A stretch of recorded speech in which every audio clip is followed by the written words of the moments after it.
Good evening, everyone. My name is Nikin, and I'm one of the hosts for today's session. Thank you all for taking the time to join with us today. The speaker is just getting set up, and more people are joining, so I'll just give them a few minutes. We want the session to be interactive, but a few kind of ground rules before we get started. We're going to have a presentation followed by Q&A. If during the presentation you have any questions, please use the chat function. You should be able to chat and answer the questions. If someone has already asked a question before, please upvote it so that way we know how important that question is and we'll answer it in the order that we receive it. And once the presentation is done, we'll just open it up for general Q&A. You can raise your virtual hand, we'll unmute you, and you can ask your questions to John. To give you some background, John went to Harvard for undergrad. He was also part of the Harvard admissions committee. And over the past 2 decades, he's spent helping students, families pursue their Ivy dreams. He has a lot of experience in test prep and profile building, starting from even as early as 8th grade, 7th grade, towards getting into the top undergrad school of our choice. And we are just very thrilled to have this opportunity to be speaking to all of you. And without further ado, I'd love to bring up the main host and organizer of today's event, Anwar sir. Yeah, please go ahead, Anwar sir. Yes, thank you so much, dear parents and students. This is Anwar, founder and CEO, Express Pundits.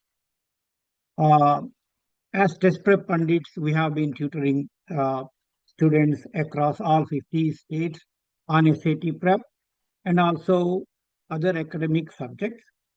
And we tutor more than 1,000 students a year.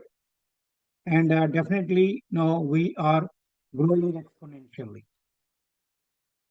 Um, Apart from SAT prep and academic support, what I always know hear from my students or parents is regarding college and career planning. Particularly, college admissions is definitely a very stressful and has a lot of demand and also needs proper guidance. That is how we partnered with Open Admits. You can see Mr. Nikin is the founder of Open Admits, and Mr. John is a big part of Open Admits. Mr. Nikin already introduced about Mr. John, right? So yes, definitely, my joy knew no bounds to introduce Mr. John, who is a former Harvard grad. Not only that, he was a part of admissions committee. So whoever, whenever say Harvard, we just no, jump from our chairs, right? Hey, are you from Harvard?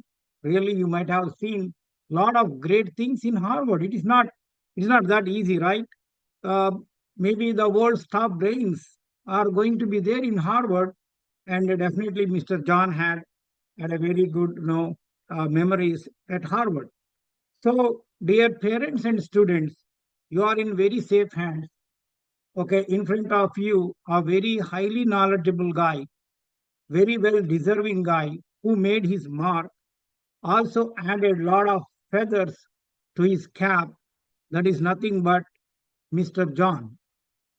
So, Mr. John, okay, now this is your time. Okay, so what Mr. John is going to do is how to build a medical school profile, a standout medical school profile. So that he's going to share his thoughts, vision, and everything. Definitely, as Mr. Nikin said, it is going to be very interactive. So, end of the seminar, you can ask as many questions or doubts you have. And I'm also going to stay in the webinar. So, anything you have, you can also post in the chat, guys. So, we are here to help our parents and students. Thank you so much. Mr. John, you can start there. Anwar Saab, thank you so much. Thank you for that warm introduction. It's a pleasure to connect with all of you today. So, the purpose of our discussion today is how to build a medical school profile starting in high school. As we heard earlier, I've been doing college admissions counseling for many years. I used to interview for Harvard. I've also got a strong background helping students navigate pre-med trajectories, starting in even eighth grade, going all the way through high school. And then I've also helped students apply to medical school once they're in college. So today we're going to be talking about how you as a student can set yourself up for success.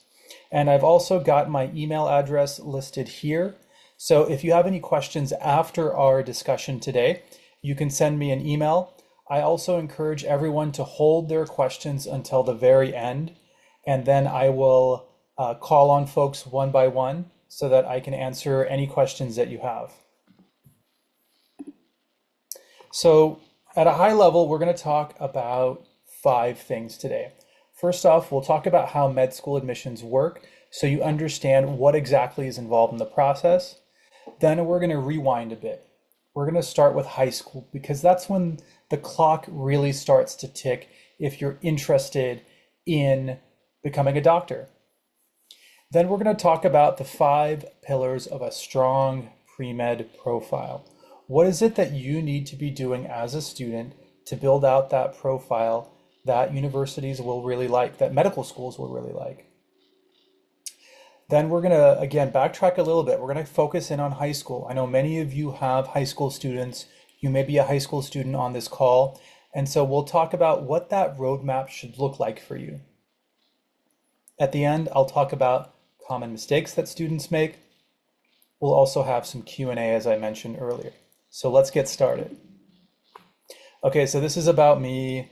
One thing that the folks who introduced me didn't mention, that I have 15 years experience in college counseling, but I have over 20 years experience in test prep and academic advising.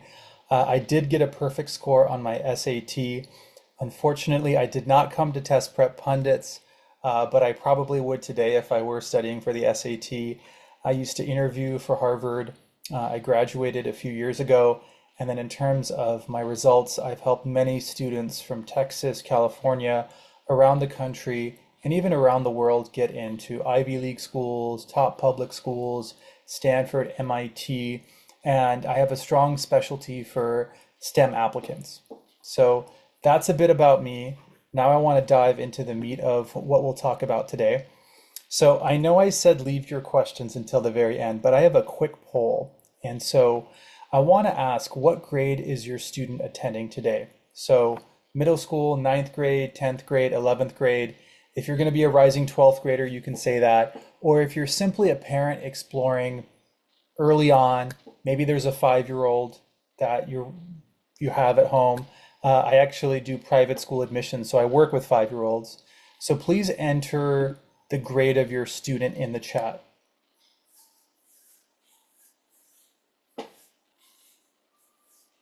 Okay, 9th grade, 12th grade, 10th grade. Oh, wow. Looks like our audience is going to be very interested in what we have to say. Excellent. Okay. Alrighty, so let's continue. So I want to address something really quickly. I have actually a batch of students, right now going through the med school admissions process. Now, these are folks who have already finished college. They're applying. Some of them are taking a gap year to build out their profiles. But the question that often comes to mind to many parents and students is, why is medical school so competitive? So to be a competitive medical school applicant, even in a state like Texas, where there are lots of options for medical school, the cost is noticeably lower as well. You want to have at least a 3.8 GPA and a 5.10 MCAT score. And so top applicants are going to also have research, clinical hours, service, leadership. And even for students who have the 4.0 GPA, MCAT score of, let's say, even 517 or 520, they have to have these other elements of their profile built out to succeed in the admissions process. So you have to understand you're going up against the most motivated, talented students across the US. So let's talk about this journey of medical school. It starts in high school. So if you're a ninth grader, you might be in honors biology. You may be joining a Science Olympiad team or a USABO team. You may be part of Red Cross. You may be joining HOSA at your school, but you're fundamentally building the strong academic foundation that you'll need later on. And then in college, that's when the clock really starts ticking, because you'll want to be pursuing pre-med coursework. You may have extracurriculars that are medical related, and then you'll eventually sit for the MCAT. So the MCAT is quite a challenging test, but in addition to studying for the MCAT, you'll be doing research, you'll be getting clinical hours in, and you'll be building out a profile that will make you successful in the med school admissions process. And then you have medical school. 4 years of medical school, which can be quite intense. There, you're going to gain the core skills you'll need to become a doctor. Okay, you'll be applying the scientific mindset that you've built up throughout high school and college, and you'll be pushed hard. And then even after medical school, you have residency, in some cases fellowship. The shortest residencies right now are 3 years. This is typically for folks on a more primary care route, but students will often spend anywhere from 3 to 7 years doing additional training after medical school to prepare for their future medical careers. So that's the medical school journey at a high level. And in our discussion today, we're going to dive a little deeper in terms of what you need to be doing right now. Now, another fact, I know some of this image may seem very familiar to many students, is the stress of academic work. A fact to keep in mind is that 60 to 70% of pre-meds never make it. Those who start college pre-med in their first year, whether they're at Harvard or Yale, or they're at a local school in Texas at a public university, 60 to 70% never make it. And why is that? Well, there's the academic difficulty, especially courses like OChem or physics, often are really great filters for medical schools. They may lack clinical exposure. They don't take the time outside of their studies to go out there and get experience into what an actual medical career may be like. And there's also burnout. And that's something that, across the board at college, we're seeing students unable to finish their 4 years because they are stressed and they are unable to complete their studies in a timely manner. And there's also the possibility that you may discover that medicine isn't for you. Maybe you realize you want to go and work in finance, or you want to go to law school, or you want to pursue a different trajectory. Maybe instead of that MD, you want the PhD in biology. All of that contributes to why there's such a high attrition rate for pre-meds. So let's say you do get through the process. You're able to gain admission to medical school. What is it that those medical schools are going to be looking for? First off, academic excellence. I know I mentioned the 3.8 GPA, I talked about the 510 MCAT score, but think of those numbers as simply table stakes. And particularly within that academic excellence bucket, you want to be doing well with your science courses. So there's something typically called a science GPA, and you want that number to be as close to a 4.0 as possible.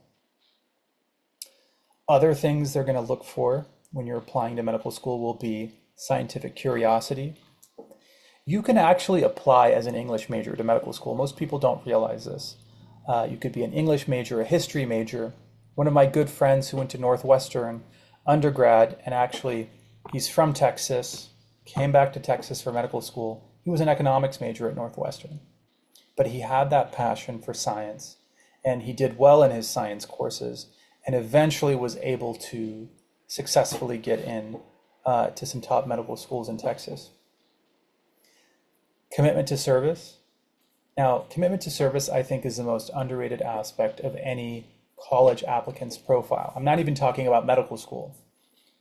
Community service, helping others in your local community. And by local, I mean where you live. So if you live in Texas, if you live in California, if you live on the East Coast, think about the people that live within a 20, 30-mile radius of you. How are you serving the people that are around you? Additionally, healthcare exposure. Now, I know right now it's March. Summer is around the corner. Many of you are probably looking at different summer programs. You may have heard from a cousin or an aunt or an uncle or an older sibling. Oh, you can get this shadowing experience if you email this doctor. Or this family friend is going to get you an opportunity to put in some clinical hours if you have some free time. Healthcare exposure is very important. And there are many ways of tackling this. Perhaps you have connections through family and friends. If you don't, a seasoned college counselor like myself can help you get opportunities to get exposed to different areas of healthcare. There's also leadership. So your ability to be a leader on campus and off campus are both really important. So think about how you're being a leader in your community, because part of being a medical provider is having that strong leadership quality. And that will actually shine through not only in your undergrad essays, but also in your essays for medical school. And finally, resilience. What do we mean by resilience? We mean being somebody who can deal with setbacks, somebody who can see a challenge, take it on, and grow from it. And it's really important that you show that resilience through every aspect of your life. Maybe you've had medical challenges. Maybe a family member has had medical challenges. Maybe you struggled in a particular extracurricular setting or with a certain subject and you grew as a result of it. There are countless opportunities to showcase your resilience in the med school application process. Now let's come back to the 5 pillars that I mentioned earlier. First off, there's the academic strength, which is the academic excellence, the GPA, the MCAT, even if you're in high school, the SAT. Your ability to do well on standardized tests, as well as get strong grades, is going to be important. I also want to highlight clinical exposure. Whenever an opportunity presents itself to you, regardless of whether you want to be in that field of medicine, it's important to take advantage of that opportunity. So getting clinical exposure. Research. Now, research is an area we actually have a lot of experience with here at Open Admins. So if you need a research opportunity, there's the tried and true way of cold emailing professors. In Texas, this works out a little easier than, let's say, if you're in the San Francisco Bay Area, or if you're in an area where there aren't many colleges. And so you may find yourself struggling to get a research opportunity. We have a wealth of resources to help you get that research experience. And the same holds true even if you're post-grad. So we do have opportunities for you then, like post-high school, even post-college. Community service, I talked about that a bit earlier, as well as leadership. Again, these are your 5 pillars. Your profile for medical school will eventually be based on these 5 key areas. So please keep these in mind as you're planning out the rest of your academics and activities. So let's do a deep dive into each of these pillars. Academic strength. Now, I know this seems like a no-brainer, right? Take the hardest classes, get good grades, develop good relationships with teachers. That's all very true, but it's important that along the way you're building strong study habits. I know we have some students in the 8th and 9th grade on this call, or their parents, and one thing to keep in mind is that in high school, getting straight A's is not like getting straight A's in middle school. There is a transition. There is a learning curve. So it's important that you build strong study habits and that you also are preparing yourself for college science. Now, how do you prepare yourself for college science? The obvious answer is you take the most challenging AP or IB courses at your school. Terrific. But what about college level courses you could take? What about courses on Coursera and edX, summer camps, courses at a local community college? These can all help you prepare for college level science. So no matter what, your science foundation in high school will carry you forward, especially as you're taking more challenging courses. So what are some of the best courses that you can be taking? So biology, I highly recommend AP Bio for students in high school who are interested in medicine. Chemistry, physics. For physics, I highly recommend Physics C, calculus-based physics, over Physics 1 and 2. It's really important that you're able to excel in calculus. Of course, with calculus, taking BC. If you want to take AB, you can, but it's important to finish with BC at the very least in high school. Statistics is also a great math course. If you finished the math curriculum at your school and you're looking for another course, stats is really good. And then psychology. All of these different six different areas offer an AP course that you can take. If for whatever reason you're struggling with that course at your high school, there are lots of online providers that offer these courses. So what we're seeing is a real democratization when it comes to high school courses for future pre-meds. So I want you to really keep this in mind. And then of course there's the SAT, ACT, and then access to opportunities. A few years ago during COVID, I was doing a lot of webinars with Texas area families and also families in other geographies. And one of the questions I frequently get is, John, you've heard about test optional. Now, test optional means you don't have to take the SAT or ACT. But for folks on this call that are motivated, you should. Unless you're from what's considered a historically marginalized community, the expectation is that you take an SAT or ACT test and do well. And even more so if you're going for top schools. So consider the SAT or ACT as a must. And when you get that strong score, you can unlock opportunities for better universities, stronger pre-med programs. Additionally, certain research opportunities will require an SAT or ACT, as well as scholarships. So we're really happy that we're partnering with Test Prep Pundits because they really know test prep. And so this helps build that academic foundation that you're going to need to succeed in this process. Now, I want to talk a little bit about clinical exposure. This is the second pillar. So when you're in high school, you want to have that exposure to what it's like to be a doctor. So volunteer at local hospitals, shadow physicians. If you can't get into a hospital, get into a community clinic.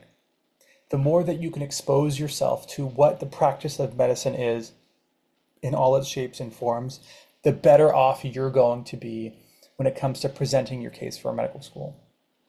Additionally, there are lots of health outreach programs that can help you gain exposure, particularly in different communities that are underserved. So the more that you can immerse yourself in clinical opportunities in high school, the more you'll understand whether or not medicine is for you.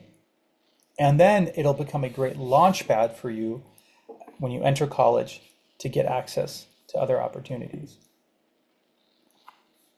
So, I mentioned hospital volunteering and physician shadowing. The Red Cross is also a really great resource for students. If you're 18, you can also go for your EMT certification. There's also phlebotomy. That's really great for students to get certified. There's also CPR certifications you can get. I also encourage you to look at community health initiatives, particularly with your own community of origin. So for instance, if when it comes to demographics, you can check the box of, let's say, Asian American or South Asian or East Asian. The more that you can be involved in community health initiatives, the better. So, particularly for South Asian communities looking at diabetes, high cholesterol, high blood pressure, lesser known diseases that don't get the attention that they probably should. And being out there, maybe you can go to your local place of worship and deliver a presentation to senior citizens, or attend a community fair around a major holiday. These are all things that you can do to really help raise awareness around different types of community health issues and causes. And remember, even small experiences can be meaningful. So think critically about those. And I'm going to give an example, actually, before I move on, I had one student who was based in the Michigan area, specifically Canton. And so one of the initiatives that she worked on was repealing the period tax in Michigan. So when it came to feminine hygiene products in the state of Michigan, there was a tax on these products. And so she got together with a group of local high school students and petitioned as part of a broader initiative to repeal this tax. So she actually got to go to the state capitol, meet the governor, attend the signing. And as a future physician, this made her shine. So again, clinical opportunities for high schoolers, community health initiatives, really think critically about how you can be a resource for people in your community. Let's talk about research, okay? So research experiences, so scientific curiosity. There are research experiences tailored to all kinds of students. And so whether you're a 7th or 8th grader just getting your feet wet, a rising senior who needs something to do for the summer, or let's say going even beyond high school, you're in college, you're going to be applying to medical school and you need a research experience. You can always look around you, but even if you can't find opportunities around you, there are plenty of opportunities that you can look at and do research on, look into, and we can be a resource for you here at Open Admins. And research experiences really help you showcase scientific curiosity, analytical thinking, problem solving. So research is increasingly common, and it's almost, I would say, required. You do want to have strong research experiences. So I think that's going to be very, very important for you. And again, there are research opportunities for every type of student. And since COVID, we've really seen a shift toward online research opportunities with those lockdowns. In a way, again, another type of democratization. There was a huge plethora of online research experiences that became available to students. And again, we also offer those experiences ourselves. Now, in terms of the research opportunities for high school students, I've talked at a very high level, go and get research opportunities. There are lots of university summer programs. So I'll just walk you through some of the alphabet soup I go through every year. RSI, SSP, RSA, SIP, SIMMER. These are just examples, these acronyms, YSP even. University summer programs that give research opportunities to high schoolers. So you'd want to apply to them. Science competitions like Regeneron STS, ISEF, local, state science competitions. Really important for you as a high school student to explore these and get some exposure early on. Mentorship, STEM research internships. Again, these are all different ways that you as a high schooler can gain research experience. Community service. Okay, so I always call community service the most underrated aspect of a student's profile. And I keep saying that over and over again in my presentations because fundamentally most students think about it as simply hours. And I like them to think about it as impact. What is the difference you're making? How are you being consistent in your community? And so some of the different ways that you can be of service, tutoring folks in your community that are underserved, people that can't afford tutoring, food banks, senior citizen homes. I've seen so many great essays come out of these types of experiences.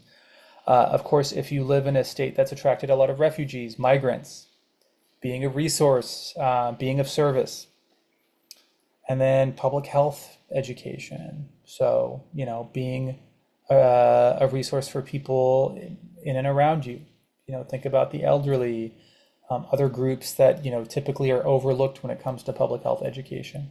So wherever possible, really be of service. Now let's talk about leadership. And as you think about leadership, some of my more motivated students will often ask, for how many clubs do I need to be a president, right? If I'm secretary versus treasurer, does it have an impact on my college admissions, med school admissions chances?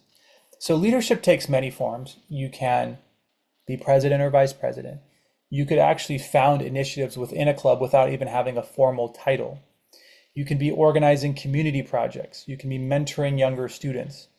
Leadership is about initiative and responsibility, but also impact. And so, as you're thinking about how you're spending your time, I want students to really consider that it's not about the hours, it's about the difference that you're making in the lives of those around you. So now I want to pause. I've given you a lot of information. So the question I have for the audience right now is, which area does your student already have experience in? So take a minute. Do they have a lot of experience in academics, volunteering, research, clinical exposure, leadership? And as you answer, think about the gaps in your student's profile. So please enter your answers in the chat.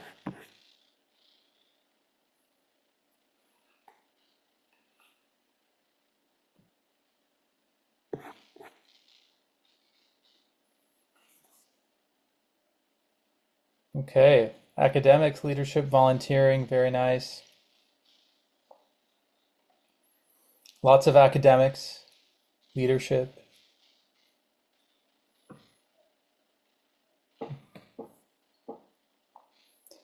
Okay, we have some where people have exposure to all. I love it. Okay, this is great. So thank you for these answers. Wonderful.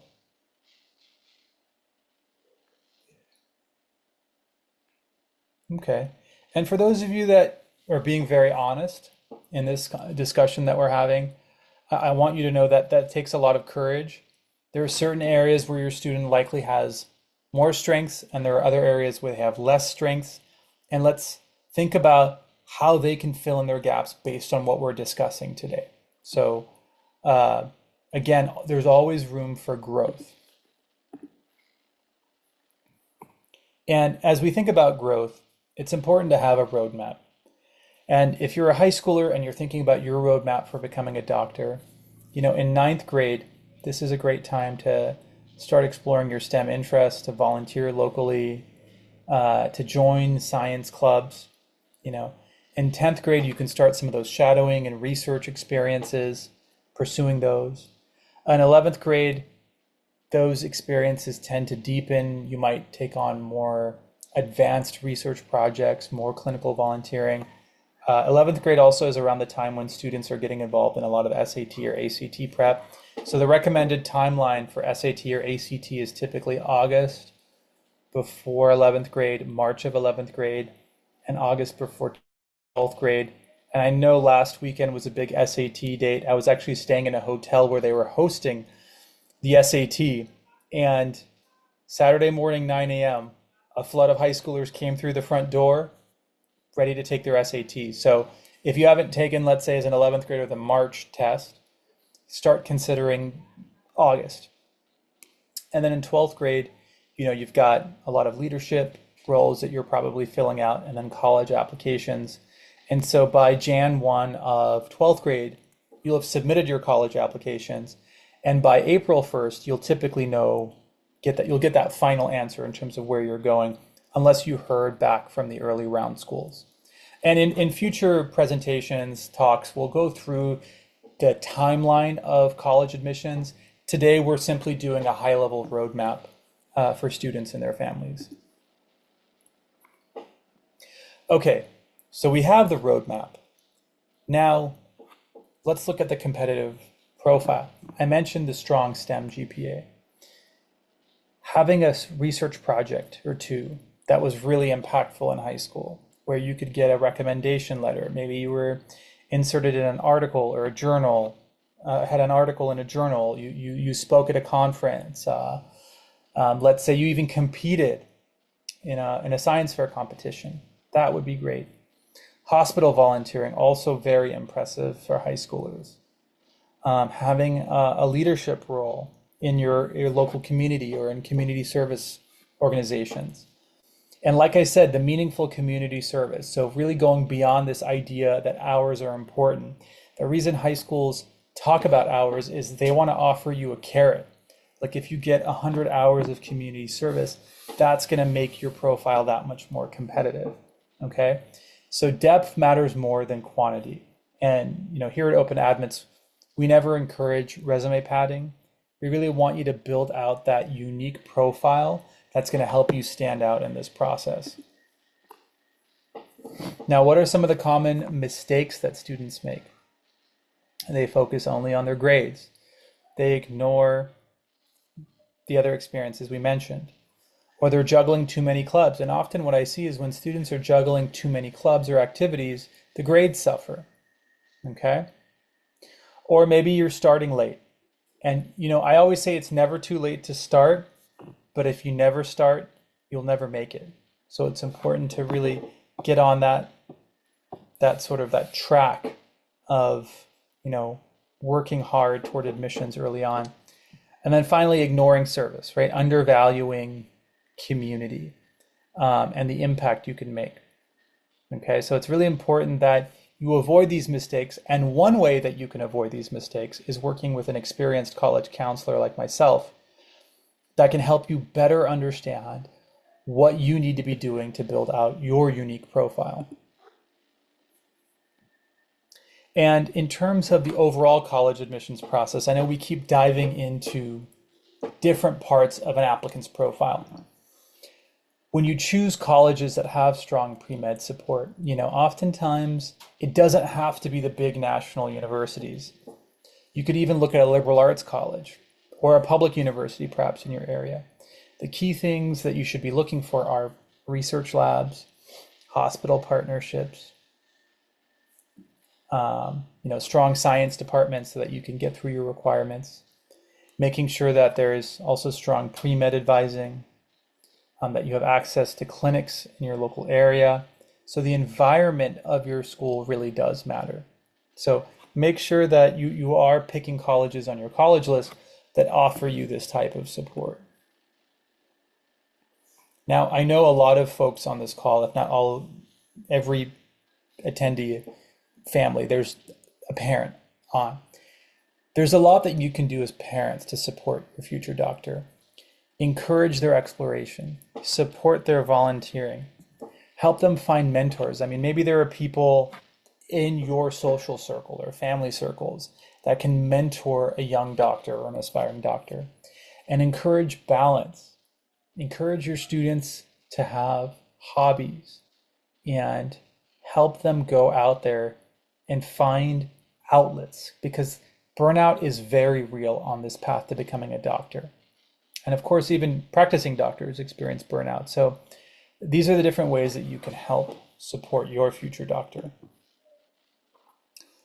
So let's come back to how Open Admits can help, because we're giving you all of this information, but we want to make sure that we're also giving you a sense of what we can offer you to help you as you're navigating, these different areas. So first off, long-term academic strategy, what can you be doing for your student to help them build out that profile?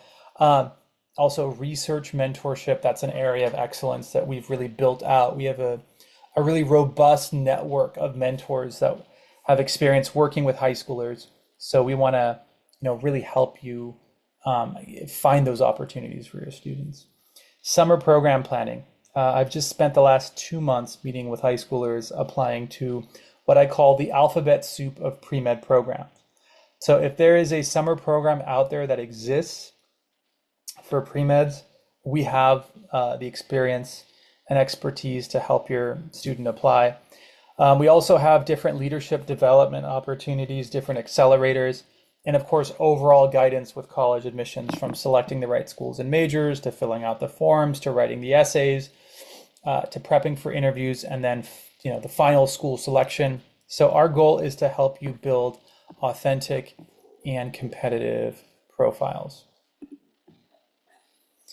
And then, I think this kind of goes without saying that, of course, Test Prep Pundits does help students, right, in terms of SAT prep, academic skill development, diagnostic testing. all the every the ins and outs of SAT prep, and I've been an instructor for over 20 years. I've worked with lots of test prep companies, and I can certainly say that Test Prep Pundits has a robust methodology to help students prepare for the SAT in the most effective way possible. So keep in mind that academic strength is going to be a key part of the competitive college applications. So some key takeaways for everyone. Have that academic excellence. Get that clinical exposure. Do research in high school. It's never too early to start research. I mean, even in 8th grade, you can start doing research. Be of service and be a leader. And the earlier you start, the more time you have to build up that amazing profile. So in terms of what you should be thinking about as a next step, if you're early on in this process, develop those strong study habits. Think about how you're going to build out those activities. Look for mentors and start exploring clinical settings. And that strategic planning that you do early on can really make a major difference in terms of your long-term success. So at this point, before we wrap up, I want to say I would love to answer questions that you have about pre-med preparation, research opportunities, volunteering, college admissions, academic planning. So if you have any questions, please feel free to put them in the chat, and then I'll do my best to answer them in the time we have allotted. Additionally, I wanted to give you my email address again. So if you have any follow-up questions, or if you'd like to set up some time to meet with me, we do offer free consults, free 30-minute consults. So please feel free to email me. This is my email address. And also, if there's a question that maybe we didn't get a chance to address here, you can always reach out to me. But at this point, I want to sort of hand it off to all of you. If you have any questions, please feel free to put them in the chat. And then I know I'm going to end a few minutes before the hour so that Anwar Saab can give us a quick message. But for now, let's tackle some questions. So if you have any questions, please put them in the chat.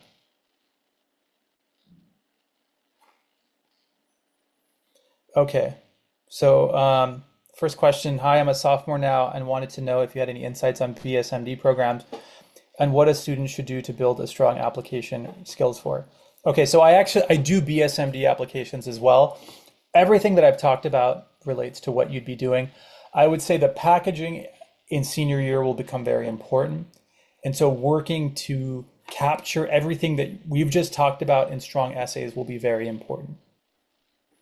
My email address, again, is john@openadmits.com. I'm sharing it on the screen. The next question. So yeah, in terms of folks that are on international visas, so let's say F1, F2, the different visas that are available to students and families, you can still apply as you would. There may be, some things to consider depending on your visa status. As long as your student isn't working on their visa, there's usually not an issue. But you can typically find a way to make it work and even do MD, PhD. Everything that I've mentioned still applies in terms of building out that profile. So another question is, since research is becoming more common in med school applicants, how do we go about making our research unique? So I would say that what makes research unique is a student who has passion and a student that's willing to spend a great deal of time, oftentimes in high school up to upwards of a year working on a project and working with a mentor and contributing to original research. And that's very much so possible. As I mentioned before, there's even a lot of online research opportunities that we offer where students can work with large data sets and contribute to original medical research. Okay, so another question. Why do some students with good GPA, MCAT score, research, clinical experiences, leadership fail to get medical school interviews? I had this question posed to me by a family about a couple hours ago. And, oftentimes there's a sense of looking at what others are doing. And when you see others not getting those med school interviews, oftentimes it's the case that they didn't get the coaching and support they needed to package their application. They didn't work with a counselor. And that became their biggest pitfall, because if you don't communicate the narrative of why you will be good for med school or pre-med or direct med, that will limit you.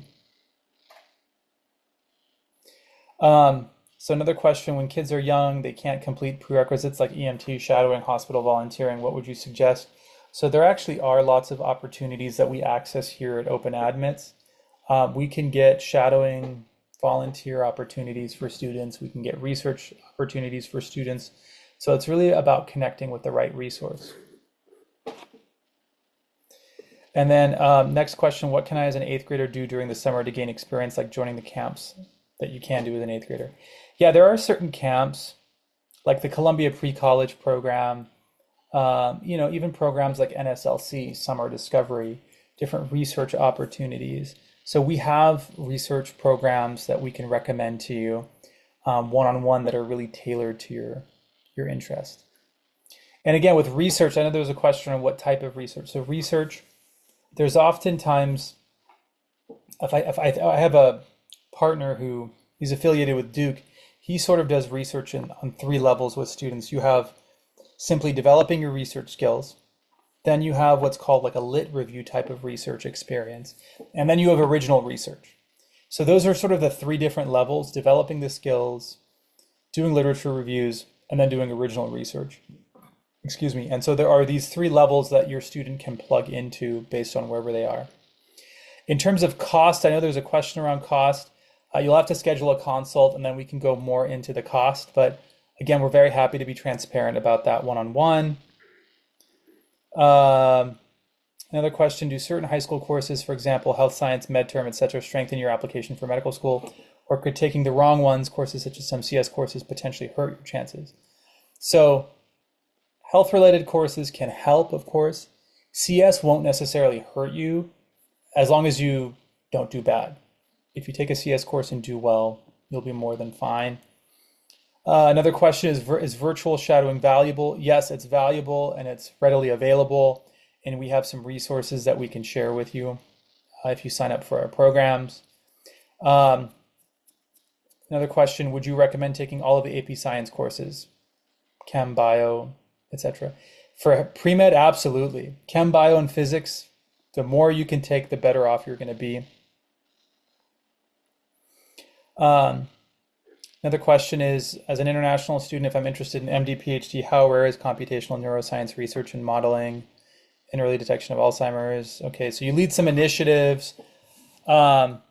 It's very competitive and unique, and I think you can certainly talk about that in the application process. I would say what you're doing is different. These are areas that students have explored in the past, but not as much. So the more that you do these things at a higher level, the better off you're going to be. And then in terms of how many publications, where, if you get 1 or 2 publications in high school, you should really consider it a success. Again, pricing, folks, we handle that more one-on-one. We can go into the details. And then let's see. Another question. Hi, I'm a high school junior. My extracurriculars are all over the place, including those for med. So you don't have a strong med focus. Does that take away from my application? No, it doesn't necessarily take away from your application, but what you can do is really focus in on activities that are more medical related. There's another question on volunteering at a hospital or doing a paid internship at a lab. He's a high school freshman. I would say if you could do both, that would be ideal. And part of working with a counselor is helping you sequence the types of opportunities that are coming your way. So I would say do both.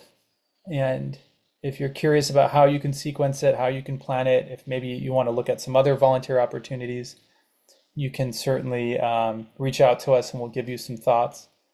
How can you apply to volunteer opportunities at your local hospital? So it's pretty easy. There's usually a volunteer program for high schoolers that you can Google the phone number for.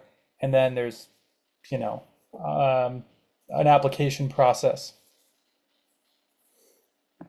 Another question, my son is taking AP Bio next year. Is it hard or manageable compared to other science APs? Relative to AP Chem and AP Physics, it's usually easier. Relative to AP Environmental or AP Psych, it's going to be harder. Okay, next question. How many publications or posters is competitive pre-med for pre-med, and is national conference presentations very valuable? So let's say you're targeting UT Southwestern, MD, PhD, etc. Yeah, so I would say, depending on where you are, if you're going to be in high school, 1 to 2 is great. If you've got, let's say, 2 to 3 as a college student, I mean, that's phenomenal. Again, price breakdown, please schedule time with us. Another question, is it still valuable if you take AP Bio and similar classes but have Bs and don't fully excel in the class? This is the question I am so excited that you asked. I was waiting for this. At a high level, if being a doctor is what you want, yes, it's still valuable because you'll be well prepared for bio in college. So, and remember, this is a very long journey. So, I would say aim for all A's, if not as many A's as possible. But still, just because you get a B doesn't mean it's the end of the world. Okay, leadership. Yeah, so if you, all things equal, leadership in, let's say, a club like HOSA, is that more valuable than leadership in, let's say, speech and debate? Of course, the more medical related activities you do and the more you're a leader in them, the better. I wouldn't say it detracts, but it only amplifies your leadership when you're in something like HOSA. And I've had, in Texas, state level HOSA leaders as students. So yeah, really try to pursue as many of those as you can. Another question, my daughter got an opportunity to talk with NIH about our community health initiative. Is this considered valuable for her med school application? Yes. I've actually had many students pursue NIH research in high school, in college, and beyond. So that is phenomenal. Is it fine if you take associate's degree while in high school? Do they take this into account while applying to college? Yeah, I would say most students don't get an associate's degree while in high school. Associate's degrees sometimes come up when you transfer as a community college student. So again, I wouldn't emphasize that. You might find yourself detracted and distracted. Another question, I'm going into pre-med neuroscience next year. Would you be able to guide me as an international student to be able to get into an MD, PhD program in Texas? Yes, absolutely. Fun fact, I actually lived in Texas for 3.5 years. I've worked with students in the Dallas, Austin, Houston areas. So I'm very familiar with the different programs, including medical schools and MD, PhD programs. So my students have gotten into med programs, including UT Southwestern, UT Austin, UTMB. So happy to help. Okay, another question. If a child has a lower GPA, like a 3.5, since she took too many APs, is it good for her to go? Is it possible to go to good schools? Ooh, so is it possible? Yes. It is definitely possible. I think if she got the associate's degree, great. Maybe the path is a little circuitous in terms of transferring. I think anything is possible. But it really comes down to how does she go from where she is now at 3.5 to a better GPA and continue to build out her profile. Another question, would being part of a CNA or PCT EMT help me gain experience? Would it be highly valuable for med school? Yes. These types of programs can be valuable. It just depends on the time commitment. Sometimes, you can be doing other things besides these programs.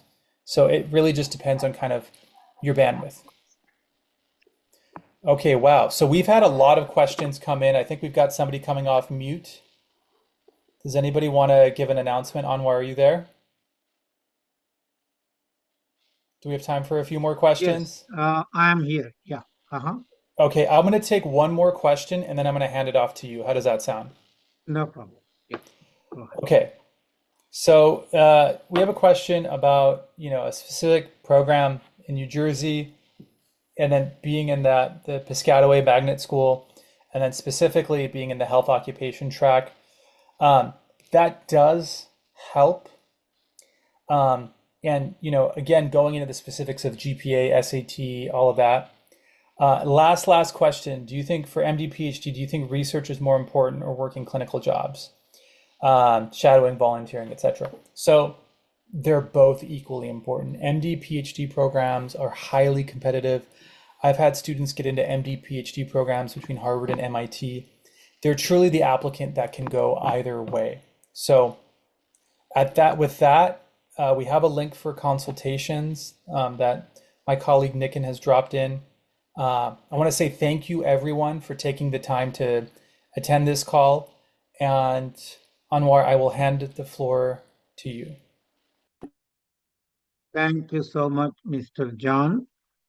For about 1 hour, you have given a great insight into to build a standout profile for medical. And we definitely see how knowledgeable you are. Thank you so much. And you are very patient to answer lots of questions pouring into the chat. So guys, parents and students, first try to understand we are going nowhere. We are going to be with you till you become doctors, till you reach your dream goals. Okay, we are here and we are going to help you. So what we can do is we have already created a WhatsApp group, right? That WhatsApp group we are going to continue. Therefore, if you have questions, you can post in the WhatsApp group also. And also, Mr. John is already offering a 30 minutes free consultation. Mr. Nikin also posted the link for the free consultation. You can also make use of that one. Okay. And many people are asking for the research also, right? For a scientific research, Open Admit has lots of programs. And we are also going to bring University of Houston professor, Ms. Sai Koka. He has already been providing a direct lab research opportunity for the students, particularly who are in Houston. I think she can also do online, and she's also very successful in that area. Okay, so we are also going to find several ways and means how to equip our kids to be very successful. Okay, so we are here, we are going to be here, and we are going to help you in every way, in every way. So as of now, maybe some of your questions are not answered. Please don't feel. Post in the WhatsApp group or use that link Mr. Nikin has posted for Mr. John, and you can have a consultation, right? So right now we are not selling anything, right? We are still helping you. You can also make use of the 30 minutes consultation. And also in the WhatsApp group, what you can say is what else you need for your kids, which way we can help you. You can also post in the WhatsApp group. We'll try to bring those experts. We will try to bring that expertise. We'll try to educate you in those areas. Okay, definitely we are here to help to make many of these kids as doctors. Okay, so parents, when you are talking about Ivy League colleges, when you are talking about high profile Premier League colleges, right? There is a lot of cost in that, right? You got to pay a lot of money. So Mr. Ravi Gunishetty from HGI is here. He can also actually share how to save for college, how to save for college so that you don't struggle to pay for college. Basically, parents are the one going to pay, right? So Mr. Ravi is here. Mr. Ravi, if you are here, can you turn on your Yeah. mic? Yeah. And Mr. John, can you make him as a co-host? He is going to give a few minutes of presentation. Yeah, Mr. Ravi, thank you so Yeah, much. Mr. Ravi is one of my good friend. He is Houstonian and really helping hundreds of families in this area. He has also had a very huge network. Okay. So, Mr. Ravi, now the floor is yours. yeah. Thank you so much, Anwar, for the opportunity for me. So today we are going to know about a couple of college savings opportunity. So as Anwar said, everybody are planning for their kids' college, and same way when the kid goes to college, obviously for even for bachelors, normal bachelors, forget about the medical, it is costing us 30,000 per year, which is today. After 10 years, it can be like 50,000 per annum. So the basic problem with the 529, state 529 is all your money will be invested in the market. If the market crashes, your money is also going to lose. On top of that, they have 3% admin charges. So all these charges are impacting your money to grow. And moreover, you might not receive your FAFSA loan, financial aid. There are multiple concerns. These are the reasons I strongly not recommend anybody to go for state 529. Rather, we have alternative to 529.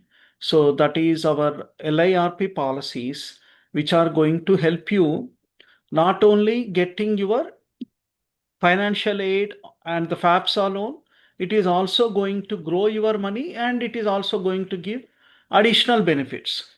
So let's quickly talk about this quick policy, how it is going to help you and your kid. So if you see here, you can just start from 12,000. Again, once again, this is just an example. We are not asking you to pay 12,000 in this example. $1,000 per month, $12,000 per annum. So you pay 10 years. So when the kid goes to college after 12 years, for first kid, you can take out 26 grand. And for the second kid, same thing. Another 26 grand you can take out. So the advantage of this is a customized LIRP policy.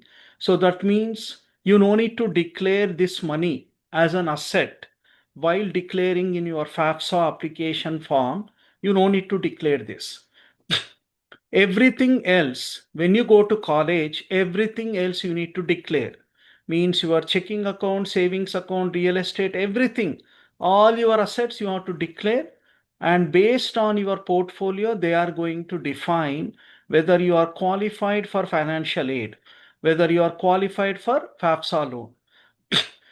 Right? So here, in this example, not only taking out your money for both the kids' college, you're also getting some basic life insurance. Start from 209K. So the life insurance, even after taking out for the kids' college planning, it is growing. You see here. So at the age of 90 also you have additional 900K coverage. And at the age of 100 also, you have additional $1.9 million coverage. So technically what you have done, whatever you paid, you have taken much higher than that money for your kid college planning, down market protection, and tax-free growth, which is most important. On top of that, this money is not your asset. You no need to declare while you are going to college, and you no need to declare on the FAFSA application form. The chances of getting your financial aid, FAFSA loan, will be higher than if you go for state 529 plan. And on top of that, you are getting your coverage rest of your life. So this is called your life insurance coverage. So instead of taking the life insurance, you can have this customized plan, which is going to help you and your kid, right? So this is how you can plan. So assume like your kid is very smart. He got 100% merit scholarship. That means you no need to pay for the college. So what you can do? The same thing. You can use that money for your retirement at the age of 66. Look at how much you can take out the money. $75,000 every year for next 20 years. The good thing here is whatever the withdrawal you have done, everything is tax free. You don't pay a penny in the taxes. So even at the age of 90, on top of taking 1.5 million tax free growth, you still have additional 575K coverage. Even at the age of 100 also, you have $1.5 million coverage. So your death benefit is tax free, living benefits are tax free, your distributions are tax free, everything. So what else we do? We are expert in college planning. We are also expert in tax savings, down market protection, and we help each and every family to build your wealth. So creating wealth is very, very important, guys. So wealth is nothing but your money plus your rate of returns minus the inflation minus the taxes. That is called your wealth. So we also help you on retirement planning. So similar to college planning, we need to have a retirement planning, which is also very, very important. So you will get very, very good returns in our retirement planning. So just now I ran one illustration for one of our client, Snigdha. She is only 34 years. She wanted to plan because her employer is not giving 401k. So what she has done? She just started with $10,000 bare minimum. So 10,000 is nothing for anybody, right? So she started with 10,000. And the good thing here is the company is offering 22% sign on bonus. So that is the bonus. So your investment is not 10,000, which is 12,200 is your investment. So your money is going to grow. So once you reach your retirement age at the age of 60, she started taking out $32,000 every year for until she reached 78. So almost like 575K grand she's taking out. So this is the way to diversify your portfolio. Don't invest all eggs in the same basket, guys. So diversify, you get the right rate of returns, you will grow your money, you will get the sign-on bonus, down market protection, compounding interest, very good returns, over 13% returns you are getting it. So this is one of the best way to diversify your portfolio. And we are also doing health insurance with United Healthcare, no copay, no deductible, no co-insurance. For a family of four, we are offering health insurance for $400 to $450 and up to $2 million coverage with PPO network and with United Healthcare. So nowadays, if you guys are working for Desi IT consulting, you end up paying $1,600, $1,700. Rather paying that much, you can come to us and you can pay us only 400 to between 400 to $450 per your family of four. So we are also expert in real estate investment, long-term care, short-term investment, and will and trust is very, very important. Everybody, irrespective of your visa status, you need to have a will and trust. So with your will and trust, you can protect your house, you can protect your car. So right now we are in risk. Assume you have a house. If something happened to the husband, the house will not even goes to the spouse. It will directly goes to the state. Only the primary house will be given to the spouse. Everything else will be given to your state. Same problem with your luxury car. Your house, your car, if you don't have will and trust, we are in risk. And if you have a US born minor kids, if you don't have will and trust, they will go to probate court.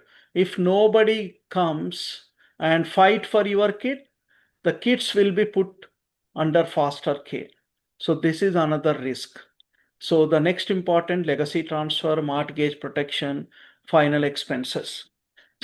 So all these services we provide, and the good thing here is we are expanding and we are looking for new business partner. If anybody are interested, if anybody wanted to do this as a part-time opportunity, part-time job, absolutely all the housewives are welcome, or anybody, because nowadays what is happening, our because of the IT market, which is very, very bad right now, everybody needs second source of income.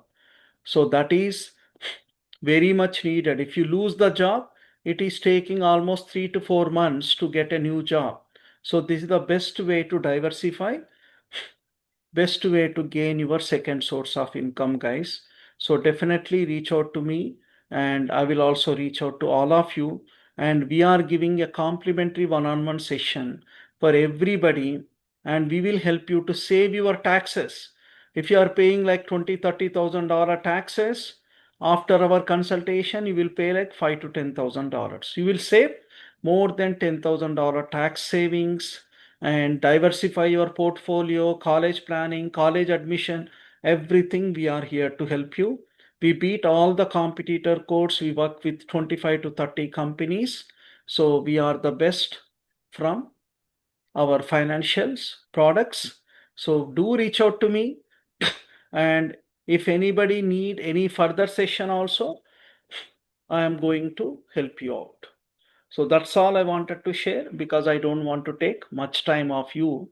But if anybody has any questions, feel free to unmute and you can ask all your questions and I can help you out. Thank you so much, Ravi, for the great information. Particularly saving also very important, guys. If you have a younger kids, when they grow up and when they join college, definitely, we should not be wondering how to pay for their college. We have to plan for it, and also will and trust also. Even I even did recently, because these things we don't think much, but we really have to think. Mr. Ravi Gunishetti's phone number is here in the chart. You can copy that one. And Mr. Chinnis is asking kids plan name, Mr. Ravi. There are few questions in the chart. Okay, Yeah. kids plan name. So the kids savings plan name is LIRP, which is the customized, which is uniquely designed for our customers. So anybody want that plan, LIRP, I can help you out and I can design for your kids. Ma'am, please save Mr. Ravi's number so that you can reach out to him. Yeah, he's a great help. And then the other one is Mr. Malik is asking, does it need medical test? Yeah. So Malik, great question. Up to $1 million coverage, you don't need a test. So that is another great offer is going on.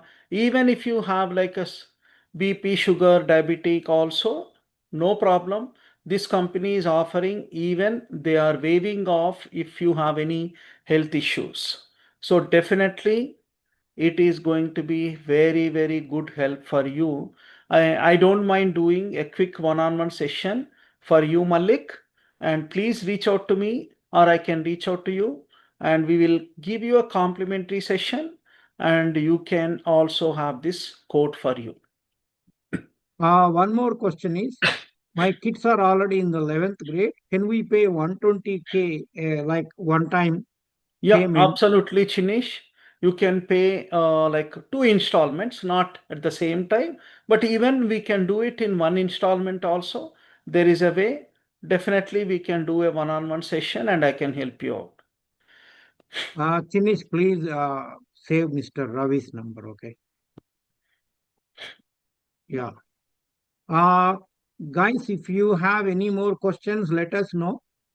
We are definitely here. We will be coming up with BSMD webinar also. Mr. Sai Sudha Koka for research opportunities. Also, when I see the parents and your curiosity and the kids, I'm definitely thinking of bringing a lot of resources like this and webinars. Also, no, we let us build some sort of a knowledge community. We can also bring some of those students who got into medical colleges, right? And what was their experience? What was their profile? What did they do differently? How they got into those medical colleges or Ivy League colleges? So let us make a knowledge community, guys, so that we can help each other.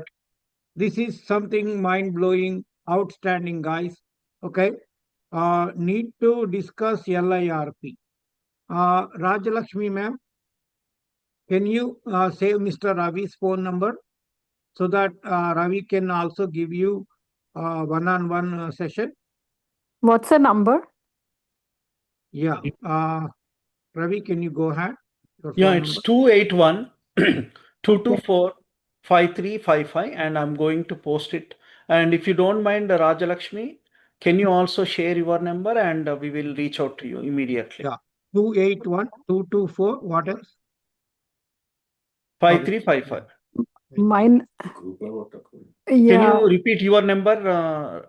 Do you want me to give over in the group, or like can I? Yeah, that's okay. We have only like Yeah, few I can minutes. send you as a text message.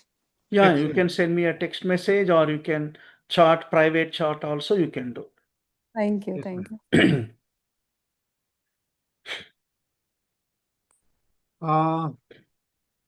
Mr. John, you might be here. Thank you so much, Mr. John. It was very, very informative, and we are so excited to see such a big guy. Okay, you are a very tall guy, Mr. John. Thank you so much for the webinar. And we are looking forward to have more webinars with you. Maybe sometimes we may be zero down on a particular thing, particularly research, how we do the research, or maybe how we get shadowing opportunities, as you mentioned. Otherwise, maybe some online shadowing opportunities also you have mentioned. So we are going to take your help in future also. Thank you so much. And parents and students, thank you so much for attending this webinar. We'll be meeting now very frequently. Okay. Thank you so much, guys.